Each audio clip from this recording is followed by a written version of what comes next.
I love my girlfriend, but her fairytale princess style is starting to make me feel uncomfortable, and I don't know how to bring it up without hurting her. I, 24M, have been dating my girlfriend, 23F, for about 5 months now. We've known each other since college. We were casual friends back then, but we didn't start dating until she graduated. Things have been going really well between us.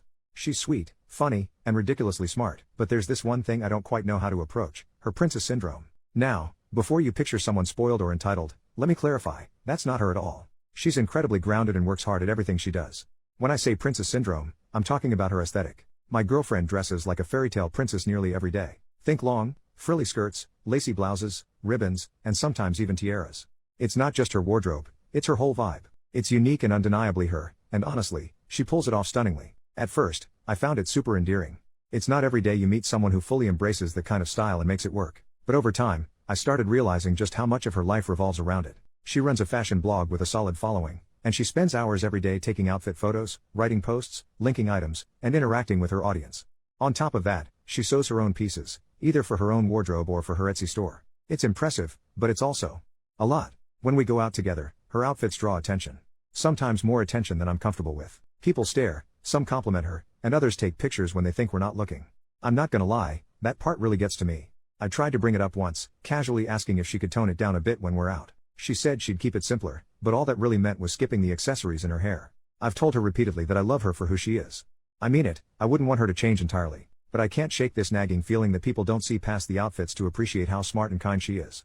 I had hoped that when she landed her first job in her dream field, her style might shift naturally. Instead, it seems like her boss and coworkers love her look and even encourage it. So here I am, stuck between wanting her to feel free to express herself and worrying that people won't take her seriously. I want to talk to her about finding a balance, but I don't want to hurt her feelings or make her feel like I'm trying to control her. How do I approach this without making her think I don't support her or love the person she is? Relevant comment: sounds like you have to get over your insecurities. This is her hobby, her interest, and she's getting positive reactions. You shouldn't be trying to change her, especially when it was something that initially drew you to her. OP, I guess I'm having trouble seeing clothing as a hobby? I play video games as a hobby, but that doesn't cause strangers to take pictures of me when I'm trying to shop at the supermarket. I get your point that it initially drew me to her, because it did. That's fair. I guess I didn't think that it would be such a constant thing in her life, especially after she graduated. Commenter: so, you love her just the way she is, but you're assuming she'll take that to mean she should change how she is? That doesn't make sense. This is how she is. She enjoys dressing up like this. Shit, she posts outfit photos online because she enjoys it so much. Other people encourage her because they do like how she is. If you don't like the attention, ask her sometime to just go out with you while she's wearing a casual outfit, but keep in mind that she already loves what she's normally wearing. OP, this is my problem. How do I ask her to dress more casually around me without her misinterpreting what I mean again and also not hurting her feelings? I can think of ways to say one half of that, but it doesn't work with the other half. Commenter: if you love her the way she is, why do you want her to change? Just curious. OP, she doesn't need all the frilly stuff, she'd still look like a princess. And it's one thing for an artsy college student to dress alternatively, but she's a 23-year-old woman now. I feel like her clothing masks how smart she is and makes her appear shallow. Is it for attention?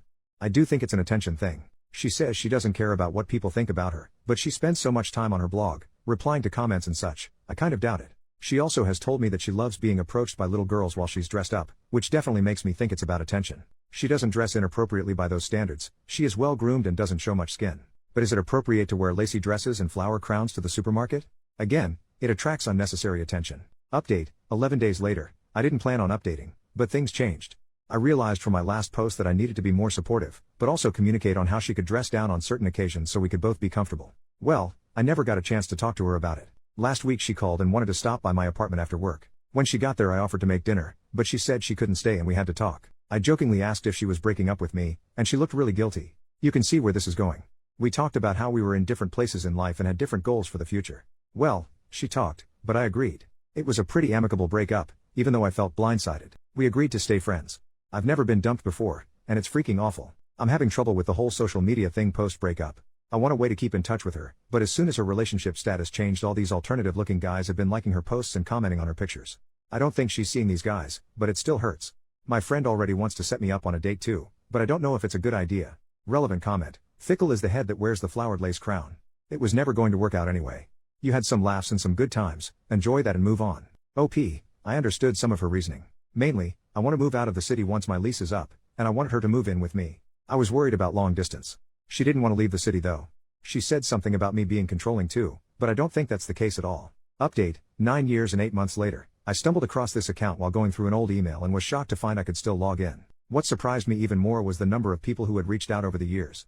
It's honestly a little embarrassing to relive this breakup almost a decade later. Looking back, it's clear we weren't meant to be. At the time, though, I think I was more upset about being dumped than about losing the relationship itself. Fast forward to now, I'm 33, married to an amazing woman, 31F, and we've been happily together for 4 years. Life is so different, and I've learned a lot, especially about supporting my partner's passions. My wife loves running and baking, and I do my best to encourage her in everything she enjoys. We also have a daughter who's about to turn 3, and one of my biggest hopes for her is that she feels free to express herself however she wants, within safe limits, of course. I do absolutely anything for my family. As for my ex, we're still loosely connected on social media. We don't talk, but we'll occasionally like each other's posts. She's married now, to another woman who also has a unique sense of style. It's not as frilly as my ex's old princess aesthetic, but her photos have this Anne of Green Gables vibe, definitely still unusual, but it suits her well. They live on a farm, and from what I can tell, she seems really happy. It's funny to look back and realize how much things can change in almost a decade. In the end, we both found happiness in our own ways, and I'm genuinely glad for that.